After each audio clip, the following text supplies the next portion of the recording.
রাসূল সাল্লাল্লাহু আলাইহি ওয়াসাল্লাম বলেছেন, হাত তুলে আল্লাহকে বললে হাতখান আল্লাহ ফিরিয়ে দিতে লজ্জা পায়। এক। দুই, লাইসা শাইউন আকরামা ইনদাল্লাহি মিনাদ দুআয়ে, চাওয়া কাজটা আল্লাহর কাছে যত প্রিয়, পৃথিবীতে এত প্রিয় কাজ আল্লাহর কাছে নেই। চাওয়া কাজটা, সালাত আদায় করলেন তার কাছে এত প্রিয় নয়, হজ করলেন এত প্রিয় নয়, রমজান মাসে সিয়াম পালন করলেন এত প্রিয় নয়। যদিও ইবাদতের জগতে সবচেয়ে শক্তিশালী ক্ষমতাধর ইবাদত হলো দান, ওই একটা থেকে আরেকটা ঘটাতে পারে। সালাত আদায় করে জান্নাত পাওয়া যায়, জান্নাত কিনা যায় না। হজ করে জান্নাত পাওয়া যায়, কিনা যায় না। উমরা করে জান্নাত পাওয়া যায়, কিনা যায় না। তাসবিহ তাহলিল জিকির আজকার করে জান্নাত পাওয়া যায়, কিনা যায় না। দানই একটা ইবাদত, জান্নাত কিনা যায়। আল্লাহ বলছেন, আমি তোমার টাকার বিনিময়ে আর তোমার জানের বিনিময়ে জান্নাত আমি বিক্রি করে দিলাম, যাও। যার জন্য যারা ব্যবসা বাণিজ্য করেন, ঘুমের ঘরে ব্যবসা করবেন। আর আপনার বাড়ির পাশে তো যারা দেশের সবচেয়ে বেশি টাকার মালিক, যারা বসুন্ধরার নামে আছে, দেখুন তো তাদের ব্যবসা। মরিচের গুঁড়া বসুন্ধরা, টিস্যু বসুন্ধরা, আটা বসুন্ধরা। আরে 1 শতক জমি বিক্রি করলে যত টাকা ইনকাম হবে, মরিচের গুঁড়া বিক্রি করে অন্তত 20 বছর লাগবে। তারপরেও কেন হয়, তারাই খুব চৌকুশ, না হলে তাদের অধীনে মানুষ আছে চৌকুশ। ব্যবসা করবেন ঘুমের ঘরে, 1 মিনিট বসে থাকার কোনো সুযোগ নাই।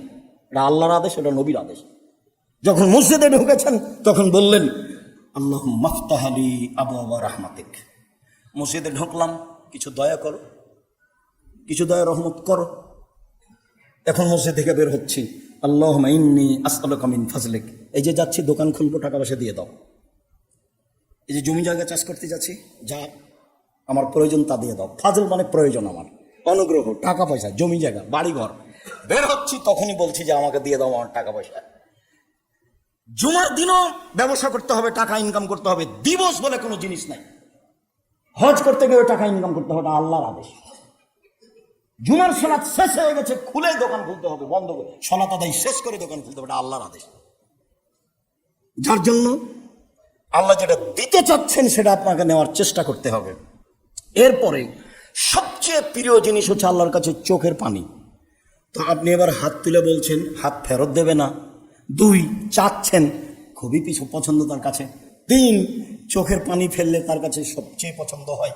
তো এবার 2 রাকাত সালাত আদায় করে চোখের পানি ফেলে ওকে বলেন কি বলতে চাচ্ছেন। যদি বলেন এখনই দিতে হবে, তবে এভাবে বলবেন। আর যদি স্বাভাবিকভাবে দেন তাহলে এভাবে বলবেন। হাত জমা করতে হবে এরকম বিষয় নয়, তবে হাত মুখের সামনে থাকবে। আর এখনই দিতে হবে, দেও, এখনই দাও। ওই যে বললেন না, ওখানে আল্লাহ বলছেন, ওয়াদা করেছো দিয়ে দাও।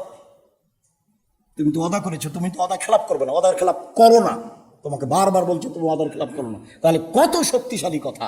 আপনি বলেন আমাকে দিতে হবে, সকাল হওয়া আমি চাই না, সকাল হওয়ার আগে আমাকে দিয়ে দিতে হবে আমারগুলো, যেটা আমি চাচ্ছি।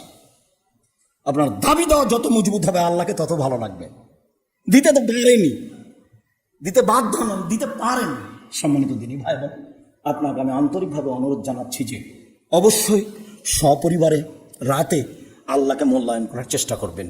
ওয়াইয়াকাল মাসিয়াতা ফাইনাবিল মাসিয়াতা আল্লাহ সাখাতুল্লাহ।